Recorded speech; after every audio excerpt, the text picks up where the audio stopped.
Welcome to this week's video of Raising Roamers. We're in Sedona, Arizona, taking on the Airport Vista hike. If you haven't been following our journey, my name's Jen. My family of 3 plus 2 dogs just moved into a camper, relocated from Missouri to Arizona, and we are trying to live off of less, work a little bit less, and spend more time together as a family. We are on our next adventure. This is the Airport Vista hike in Sedona, Arizona. The cool part about this hike is you actually have to park at the airport, and it's supposed to be a great place to see airplanes taking off and stuff, so I'm really excited for that. There is a lookout point, but there's also a hike. You do have to pay just a small $3 parking fee to be able to just have a permit and explore the area and things like that, and I cannot wait to see where this takes us. I guess we have a gate to go through. Let's see. Holy smokes, the views are amazing already. We've been on the trail for 30 seconds and already see an airplane. That's awesome. So the terrain is pretty flat as far as like it isn't like uphill or down here, but it definitely wouldn't be accessible with like a wheelchair or a stroller or anything like that. This trail is definitely a lot busier than the one we featured yesterday, or I guess last week for you guys watching on YouTube. This is definitely busier than the birthing cave. There is a lookout point that a lot of people stop at, and it's right in the parking lot. So not everybody gets on the hike, but we've probably seen 10-15 people on the trail so far, and we've only been on it for literally like 5 minutes.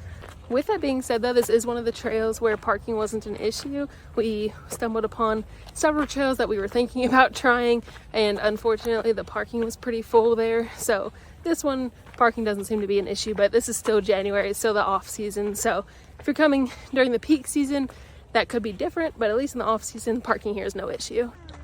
What are you doing? You talking? Do you like this view? Is it pretty? You sleepy? You gonna say anything to mama? Yeah. Silly boy. Oh, there's a little bench. Oh, I wish we could sit on it. Oh, bunch of cacti looking good. Where are you going without mama? Bye-bye. Bye-bye, baby. Are you having fun? Yeah, good. Trail's definitely starting to go a little up and downhill. But still is not bad at all right now. And we didn't think we were hiking today, so we both have tennis shoes on. I love these barefoot shoes, and I don't get to hike in them very often, so it actually feels pretty good to hike in these. I will definitely link these in the description. Now we're starting to go downhill quite a bit, so this will be fun on the way back. I cannot get over this view. This is spectacular. More cacti. We've definitely been going downhill for a minute, so I can see why people looked so exhausted when they were crossing us going the other direction, so going the other way would be fun. We see where we're hiking to. There's a bunch of people up there. That's always a relief when you can see the end point. So back to my barefoot shoe section. I have barefoot sandals, barefoot tennis shoes, and barefoot boots, and they are really good about like letting you feel the world around you, which I like a lot. So like walking on this like rocky terrain, like you can feel it, but you're still protected, so it doesn't hurt. It's gotten to the point now where barefoot shoes are literally all I wear. I have a pair that I can wear for whatever activities every day, and it's been really good for me.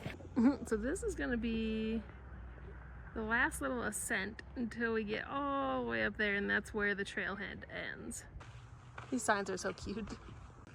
Okay, so we're almost to the last ascent. We made it kind of out of the forest looking area, so we can see a lot more of the red rocks now.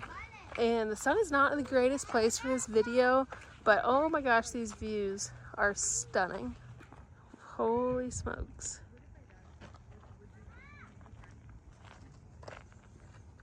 This is unreal. That makes me so much more excited to see the top, because if the views are that good and we haven't even climbed up yet, the views at the top are going to be amazing. To the summit. Oh, this is definitely where the moderate part of the trail comes.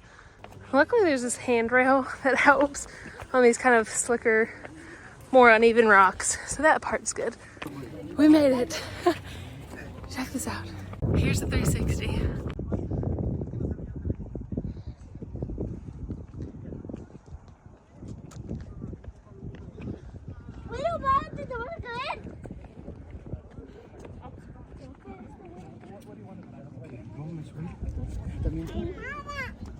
right here, buddy.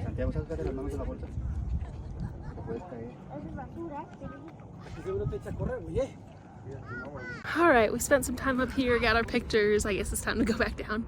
So here's what our first descent is gonna look like. It's definitely downhill, definitely slick, but again, these handles are perfect. So once you're down the descent, you can see the free parking area. This is very, very full when we drove by, but if you're lucky, you can get one of those spots, but that also does take away like most of the hike.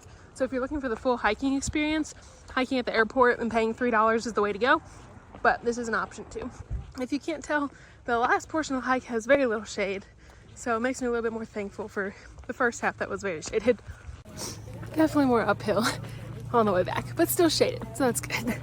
Something else we are up to this year is the 1,000 hours outside challenge. So basically, self-explanatory, you're trying to get 1,000 hours in a year. And last year we were at about 700, 750 in like October, right before we started having truck issues, and it totally threw us off course and we completely lost track. So I'll never know if we made it last year, but we are starting from scratch this year. If you do the math on that, that's about 3 hours a day. But like you can get, 3-day camping trip in, get 72 hours, stuff like that.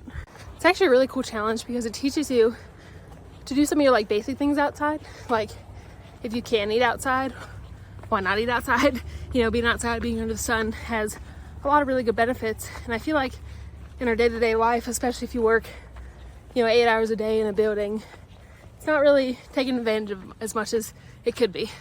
In Missouri, obviously, December, January, February, March were impossible because there's snow and ice. Then you have, May, June, July, August, September that are just so humid. So it was harder to do that in Missouri, and I'm really hoping now that we're in Arizona, we can take advantage of these like winter months and get a lot of our hours in. What I liked almost more than tracking the number of hours was tracking where the hours were. Last year I tried using a bullet journal to keep track. This year I'm also using a bullet journal, but I set the page up a lot differently. And writing down the places that we go is just so much fun to look back on, because obviously every name of a place brings back some memories and stuff. So if you can't tell, the elevation in Arizona is way higher than it is in Missouri. I'm not sure about this specific location, but I think there's about a 5,000 foot difference between where we lived in Missouri and where we live in Arizona. So getting used to that every single day, but I know it's making my lungs stronger, so I'm really thankful for that, even though it sucks right now. We made it back to the other side of the fence, so the rest of this is smooth sailing, but I did mention at the beginning that there's a lookout point that a lot of people stop at instead of doing the hike.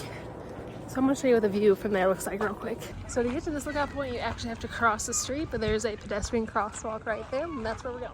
You got lots of benches over here to just overlook the beautiful Sedona, Arizona. This is gorgeous. I guess he didn't like the hike. He is out cold.